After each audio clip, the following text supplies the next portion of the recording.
Chapter 19, the 44th. On the 10th alignment, Addict was in trouble. His canopy frill had errantly deployed. The sphincter was tight around his neck, constricting him like a python. His face was pressed against the canopy. The pressure distorted his features and made his skin livid. Addict's head looked like a sausage about to pop out of its casing. He tried to catch the eyes of the other pilots. His mouth moved frantically. We couldn't hear him, but he must have been begging for help. Murderous, liar, and corrupt all looked away. At last, Addict's eyes locked on mine. I didn't look away. His agony was exquisite. "Help me," Addict mouthed. Then he stuck out his tongue and traced the letters against the canopy glass in reverse. Addict's ship was rejecting him. During acclimation, the drills had told us that was impossible.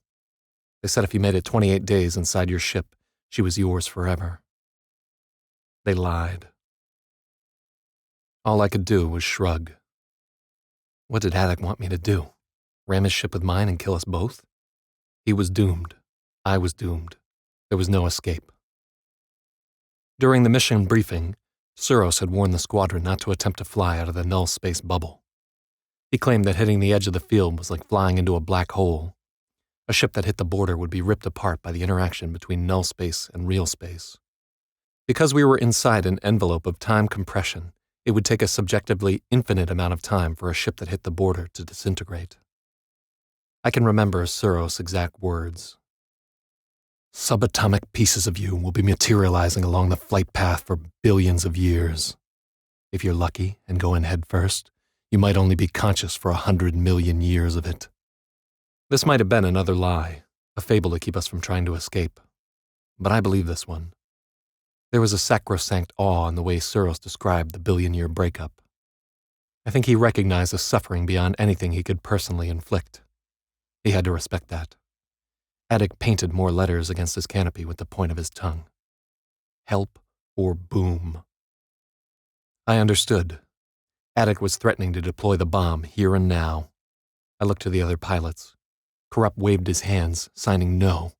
Liar's jaw flapped uselessly. Murderous wasn't even watching. She stared emptily out of her cockpit, a feverish cast to her skin. As usual, there were no help. The green light in Addict's cockpit faded, the realignment window nearly closed. His face was piggish and insipid, his nose smashed against the canopy. I stared into his eyes, desperate pools of dying light. "Do it," I signed back. All was dark.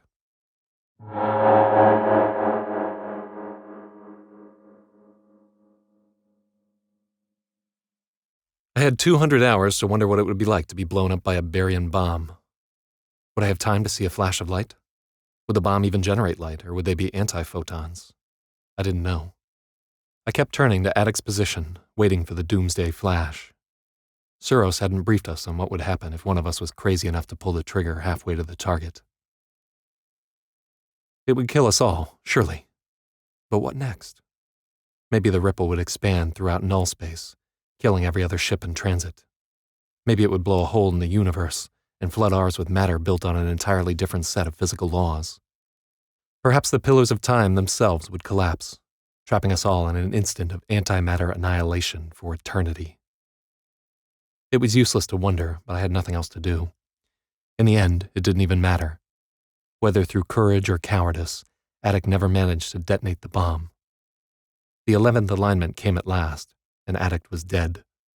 I stared at the distorted outline of his face, crushed against the canopy by his ship's heaving innards. A gory halo of dark, jammy clots floated around his head in the compression fluid. How he'd suffered.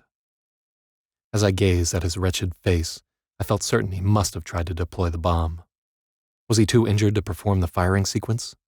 Maybe there was a timer to keep us from blowing ourselves up. Maybe he didn't even have a bomb. What if the Hezo only had enough material to make one?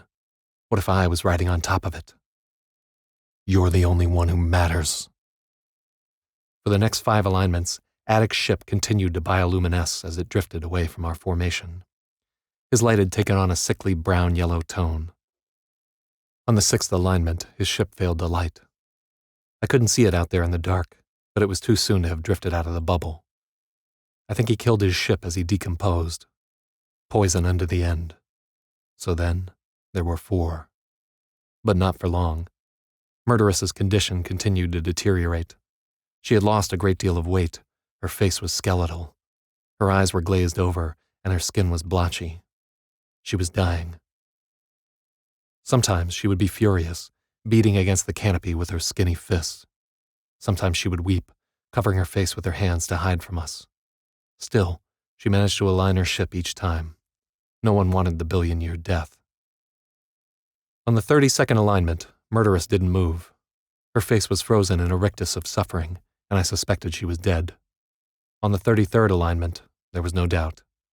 For 7 more alignments, I watched her rot, and then her ship died too. Then there were 3 of us: Liar, Corrupt, and I. I confess, it took me much longer than it should have to realize what had probably killed Murderous. 33 alignments at 200 hours per. For several alignments afterward, I searched Corrupt's face, looking for some sign he knew. I saw only fear. He trembled all the time now, like a rat. Liar held better than Corrupt. During the alignments, he was alert and composed. Somehow, he'd managed to catch religion. Every alignment, he did a little ceremony where he held both palms together and nodded his head towards me. Then he would smile and draw a symbol on his canopy that had no meaning to me. I felt uncomfortable when he did this. We were outside the bounds of the physical universe, yet I still couldn't escape the feeling there were Mijing standing right behind us. In the old days, we would have both been executed for participating in religious delusions. My own fears ebbed and flowed like the tide. Each time I thought I'd truly resign myself to death, I would find a fresh layer of hope that had sprouted beneath. I'd spend days stomping it out. Man is such a curious onion. I had endless time for such idiot musings. I plumbed every crevice of my memory. I thought of Pirate and his sculptures. I thought of Tsuros and his crushing fingers. I remembered my capture on Kilu 5, the stunning feelings of loss and abandonment. I dwelt on Murderous and her terrible fate. For several alignments after she died, I suffered intrusive thoughts. I had a sharp, insane desire to trigger the bomb and cleanse myself of what I'd seen. But they faded, like everything else. The lights of the 44th and final alignment dimmed. I drifted in the space womb, waiting to fly my impossible mission. Ready to be reborn in fire, extinguished in an apocalyptic explosion. I confess, I was eager.